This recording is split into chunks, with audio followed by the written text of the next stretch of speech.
Hi, I'm Karen McCarthy, and it's time to Karen-ize. Today is Wednesday. Wednesdays when we talk about spiritual health.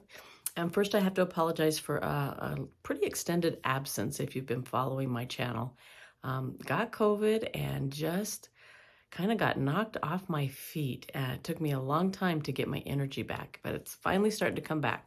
So I'm hoping that I can start being consistent again. Today I want to talk about prayer. Whoops, my computer screen just went off and I have a verse I wanted to make sure that I was saying right.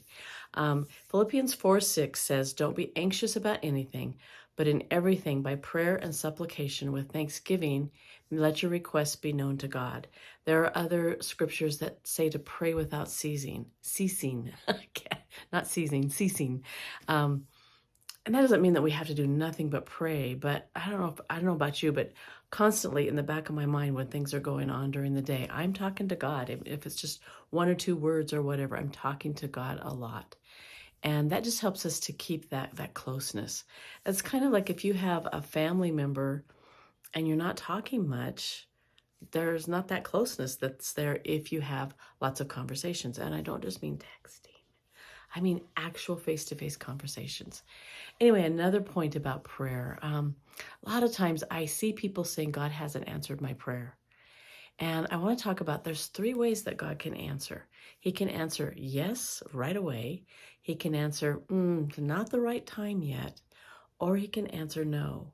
And we tend to think that no is a bad thing.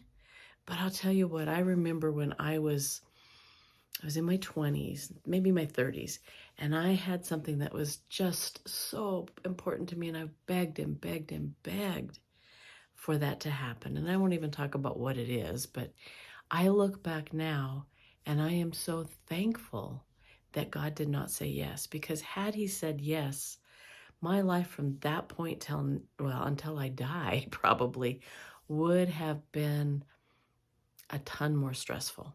The consequences of that thing that didn't seem like it was a bad thing to begin with would have had long-term negative consequences. So don't be discouraged when he says no. Sometimes it's because he's knowing that that's not going to be a good thing. And sometimes, I mean, I can just see him up there sometimes going, "Darling daughter, I'm going to say no right now because you know what? That's not even the best that I can give you. I have got something so much better." And he does. He gives it to us. But he gives it to us in the right time. Um, let's talk about, like, if you're praying to win the lottery and he's saying no, um, it might be just simply that you would be one of those people who would be not very responsible with that money and actually would make your life worse than better.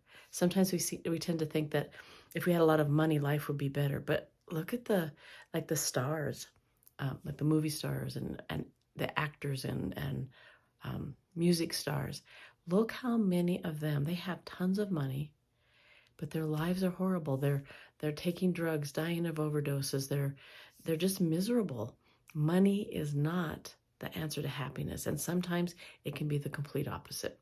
So that's kind of a sidetrack on a no.